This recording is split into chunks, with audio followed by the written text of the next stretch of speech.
Yo, with the digital deluxe version of Suicide Squad Kill the Justice League now on sale for £4.99 over on the Xbox store, there's a lot of buzz around whether this heavily discounted game is still worth picking up at the end of 2024. Critics and players alike have had mixed reactions and mixed reviews since the game has been released over 7 months ago, and today I'm going to basically have a very quick look at some of the key points, including a breakdown of its highs and lows, so definitely make sure you keep it locked.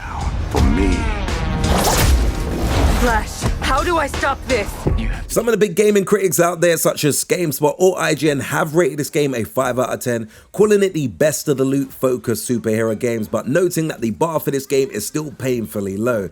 I basically pulled out some of the positives and the bad for this game to try and help you make the decision as to whether even still the low price of £5 is still worth picking this game up. I will say that Suicide Squad definitely offers robust post-story content with plenty to unlock, smartly designed builds, and mechanics that reward teamwork for multiplayer fans. I would also say that the playable characters such as Harley Quinn, Deadshot, and Captain Boomerang, and King Shark are well performed and fun to use. Also, Rocksteady has clearly adapted its gameplay style to match today's loot-focused multiplayer trends, which is something that I really feel that they should definitely take plaudits for. I guess addressing the main appeal here is definitely the content for the price. So for £4.99, you get the digital deluxe edition, which includes extra cosmetics and a battle pass token. If you do enjoy grinding, you can unlock future cosmetics, potentially extending playtime. So I would personally say at the £4.99 price mark, you definitely are getting more than the £5 worth of fun out of this specific game if you do decide to pick it up.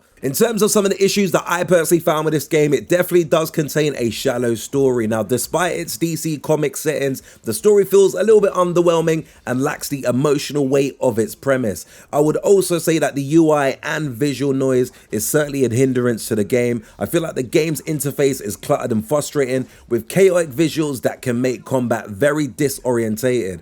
I will also say that the frequent server problems and frustrating restrictions in combat and traverse hamper the overall experience, and it's something that really has annoyed me to really enjoy this game, because a lot of the times when I do see these games get low score reviews from some of those big gaming websites, I still want to test it out and give it the benefit that it deserves, but I will say that the server has certainly let this game down. Another thing I will say is that the open world Metropolis does feel a little bit bland and lifeless at times, lacking the personality seen in some of the Rocksteady games such as the Arkham games that I've loved over the years. I definitely thought that this game was going to kind of move in that same direction, but I will be lying to say that if it is a good follow-on from some of those great titles that we've seen in the past. I will say personally that one of the biggest deal breakers for many with regarding some of the issues for this game is that it always has an online requirement. So even in single player, the game requires an online connection. There is no offline mode, so if the servers are to shut down in the future, your purchase probably will become worthless.